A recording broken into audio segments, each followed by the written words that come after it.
man yuxram alrifqa yuxram alkhayra. ninkii dhimrinta iyo dabacsanida laga waayo khayrba kaasi ma wata buu nabigu leeyahay. uu khayr waaye. dabacsanaantu diintay ka mid tahay. cunfiga iyo xiddada iyo dagaalka iyo cadhada iyo qalafsanaanta iyo qalbi engeguna diinta kama mid aha. dabacsanida iyo dhimrintu waxay ka dhashaan akhlaaq wanaagga, waa midho ka dhasha. sida awgeed ayaa xataa kuwii nebiga la caytamay ee cayda ula yimi ama habaarka ula yimi, nebigu sidaa ulama dhaqmin. erayo fiican buu ku yidhi isagoo wixiina radinaya. yuhuuddii ku tidhi assalaamu calaykum, geeriyo korkaaga ha ahaato. caaisha way caytantay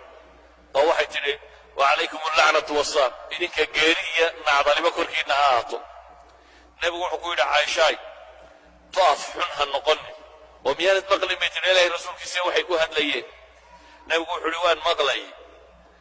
waanan radiyo wacalaykum umbaan idhi. ilaahay aniga wuu ii aqbalaya, iyaga toodana laga aqbali maayo. xataa nebigu kuwii caayay markuu rabay inuu iska radiyo, erayada xun afkiisa ma soo marine wacalaykum buu ku goobsaday. intaasuu ku gaabiyey. nebi maxamedna wuxuu leeyahy alayhi salaatu wasalaam, ilaahay wuxuu jecel yahay rifqiga. waxaanu ku bixiyaa waxaanu ku bixinin qalbi engeg iyo engeginaad. haddaba waxaan rabaa un inaan soo koobo warkao dhan oo aan idiin sheego masaa'ilka soo socda. dadka maamulka haya, siyaasiyiinta ah, oday dhaqameedada ah, a'immada masaajidda ah, dadka xukun u haya, waxay leenahay nebi maxamed wuxuu yidhi xadiiska saxiixu muslim ku yaala, allahuma man waliya min amri ummati shay-an fashaqa calayhim fashquq calayh. ilaahayow ummadayda ninka wax maamula u qabta ee ku adkeeya, ilaahu isagana ku adkee buu nebigu yidhi. ninkii u dabcana waman waliya min amri ummati shay-an farafaqa bihim farfuq bihim. ilaahu kii u dhimriyana u dhimre. adigu dooro in habaarka nebi maxamed kugu dhaco iyo ducada nebi maxamed kugu dhacdo, adaa doorashada leh. nebi maxamed waanu habaartamay, waanu duceeyey,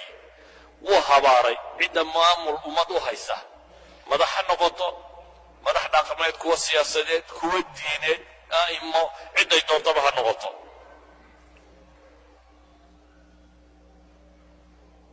waxaad ku weydo samo iyo dabacsanaanna xoog laguma helo. nebigu wuxuu leeyahay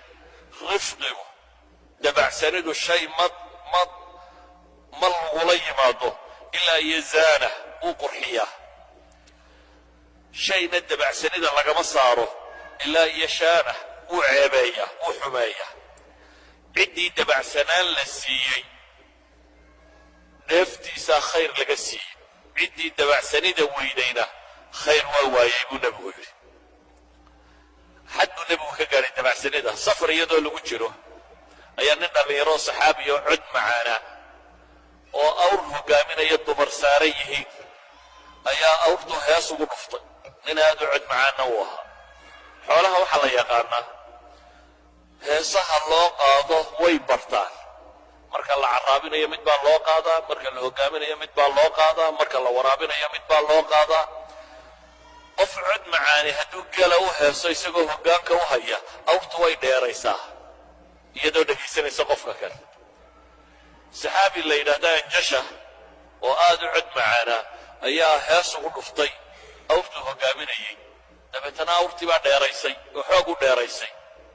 dumarkii dusha ka saaraa baa markaa gelgilmay awrta saaraa. nebigu calayhi salaatu wasalaam wuxuu yidhi arfuq yaa anjasha wayxak bilqawaariin ruwaydak anjasha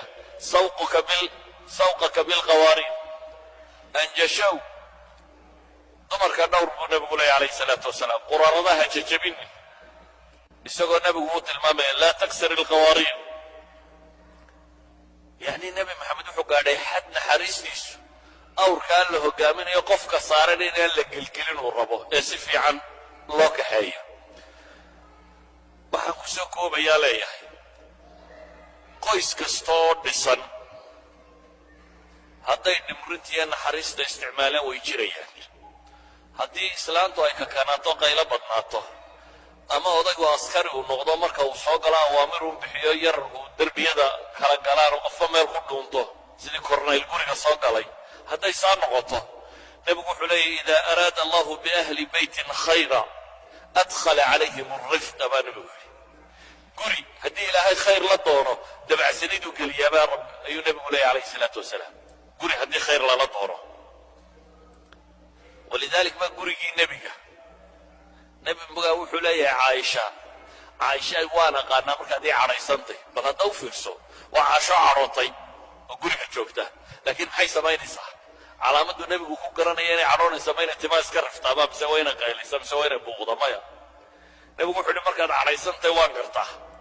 waxay ku tidhi ilaahay rasuulkiisiyo maxaad ku garanaysaa wuxuu nebigu ku yidhi markaad faraxsan tahayna waxaad tidhahdaa laa warabbu muxamed markaad cadhootana waxaad tidhahdaa laa warabbu ibraahim haddaadanad cadhadu ku hayna arrinku sidaa maaha baad tidhahdaa nebi maxamed rabbigii baa ku dhaartaye laakiin markaad cadhaysantahay waxaad tidhahdaa buu nebigu yidhi arrinku sidaa maaha nebi ibraahim rabbigii baa ku dhaartaye dabeetana nebigu waxay ku tidhi ilaahay rasuulkiisiya wax kale ma sameeya markaa cadhoodo dee magacaagu baan afka ka daayaabay leedahay nebi ibraahim baan soo qaadaa halkii aan adiga kaaga soo qaadi laha yacni dadka cadhadoodii ku soo koobay inay dhaarteedun beddesho halkay warabbu maxamed ka lahayd ay tidhaahdo maxay warabbu ibraahim inay tidhaahdo waxaan leenahay marka guri kasta oo ku dhisan caynkan aabba kasta iyo hooye kasta oo carruur haya macallin kasta iyo macallimad kastaoo wax dhigta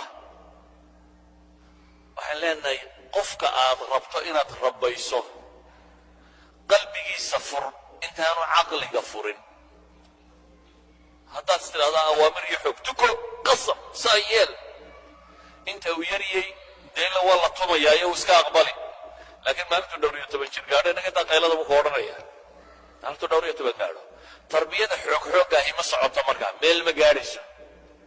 laakiin haddaad qalbigiisa furto qofka kan oo ilmahan xanaan aad u muujiso waxaa laga yaabaa inaad aragto dhaqanka ilmo markuu tago kindergaadharkana faraxsan waayo islaanta kindergaadharka joogtaa subaxii markaad u geyso intay u fadhiisataa bay mucaanaqaysaa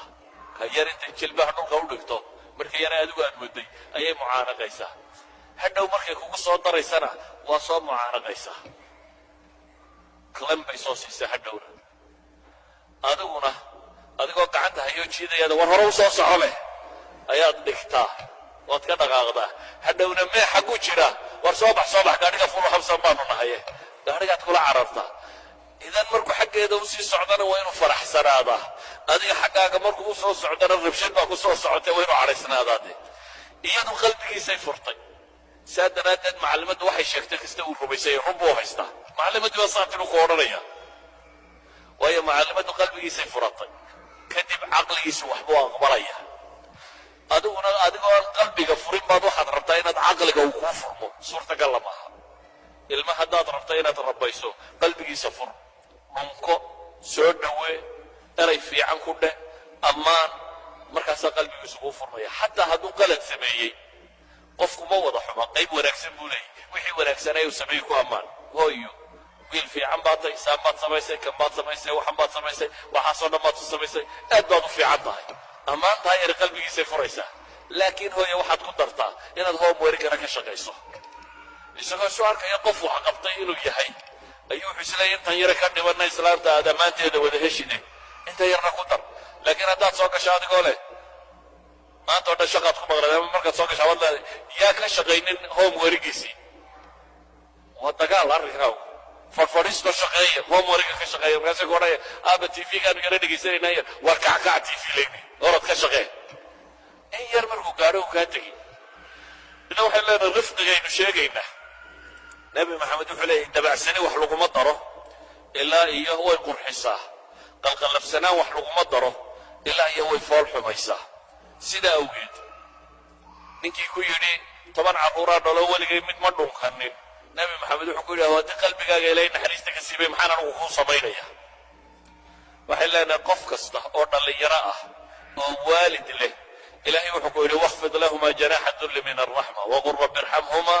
كما ربياني صغيرا ودبع سنو وحلنا قف كستو داعية ودين شيغية fircoon baa la yidhi nebi muuse markaad u tagto waxaad ku tidhaahdaa qawlan layina war dabacsan warka dabacsani xaqa ha sheegin maaha fircoon muxuu ku yidhi nebi muuse markuu u tegey yaa idin rabbiya baa la yidhi rabbuna aladii acطaa kula shayin khalqahu uma hadaa buu yidhi laqad calimta ma anzala haulaai ilaa xaqiiquu sheegayay nebi muuse kama gabanin xaqiiqada laakiin isagoo qowlalada ka xumbaynaya ma sheegin oo dagaalansan ee wuxuu sheegay isagoo raba qofkani inuu xaqa aqbalo idan ma aha macnuhu markayn leenahay rifqi noqo diinta ka tag maaha xaqa ha sheegin maaha ilmaha ha sixin maaha khata'a ha joojinin maaha waxaasoo dhan sidoodaa loo saxaya laakiin qaabka loo saxayo qaabka weedha loo odhanayo ayaa waxay noqonayaan qaab fudud waayo nebi maxamed baa ilaahay wuxuu ku leeyahy haddaad qallafsanaan lahayd oo aad qalbi adkaan lahayd dadku waa kaa yaaci lahaa hadda ma aha nebi maxamed miyaanu xaq sheegaynin may xaq buu sheegay waxyi baanu waday kuwa wuxuu sheegaya ee aayaddani ku soo degtayna waa goob dagaal bay ka carareen qaar ka midi qaarna waa iska fadhfadhiisteen qaarna ilaahay wuxuu ku tilmaamay inay adduunya doon ahaayeen minkum man yuriidu dunya wa minkum man yuriidu alaakhira saxaabay wada ahaayeen laakiin markan gef bay galeen qaybo badan oo ka midi saxaabadii uxud ka carartay qaar baa firdhadkii madiine ku galay gef baa dhacay atawalli yowma zaxf baa dhacay waxaasoo mashaakil oo dhacay ayaa ilaahay wuxuu ku leeyahay haddana naxariista xagga alle ka timi ee qalbigaaga gashay baad ugu dabacsanaatay dadka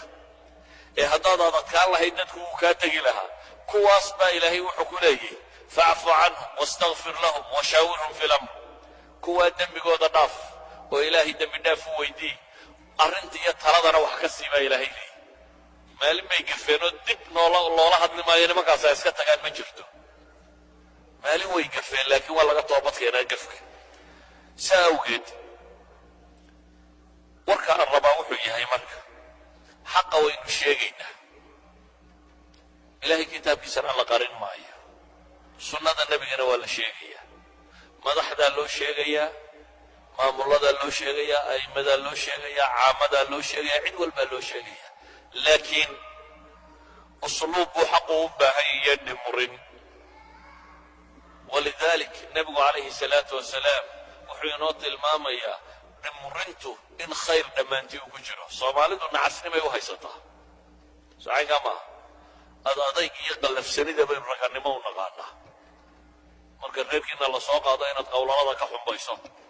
oo had wax radidid marka meel laysugu yimaado inaad hadalka dadka ku gubtid xataa haddaad rabto inaad wax sheegto hadal wada mudmudisa aad uga dan leeday kaasi hadalkii u yidhina jawaabta ka yara bixiyo ku mud kana ku mud dee haddaad warma qaybinayso dad wadi kari maysa asalku wuxuu yahay xaqa inaad sheegto laakiin usluub latiifan oo fiican inaad u sheegto dadka aad tarbiyaynayso ha weynaadaan ha yaraadaan dadka aad koobcinayso rabaynayso inaad isku daydo inaad quluubtooda haratid markaasaad caqligooda helaysaa qofkii aanad qalbigiisa helin ee cawaatiftiisa aanay gacantaada soo geli karin cuquushooduna gacantaada ma soo gelayso siiba marka la joogo qadaaya tarbiya siiba marka la joogo carruurta iyo barbaarinteeda waa inaynu rafqinimo kula dhaqannaa rafqi inaynu kula dhaqannaana macnaheedu ma aha inaynu xadhigga u sii dayno waxay doonaan ay sameeyaan waa saxaynaa laakiin waxaynu saxaynaa iyadoo aynu qalbigooda hanannay iyadoo aynu kalgacal u muujinnay iyadoo aynu u muujinnay inaynu daraynayno qofka kale sidaa awgeed waktigaas ka kooban oo waktigii laysiiyey waxaan filayaa 2-3 daqiiqa ka hadhay waxaan idiin sheegayna waa nakhtiir waa axaadiistii iyo aayaadkii culammadu idinku akhriday wax cusub idiinma sheegin laakiin midha aan rabo un inaan idiin sheegaa waxa weeyaan cuquushu ma furanto haddii aanay qalbiyadu furmin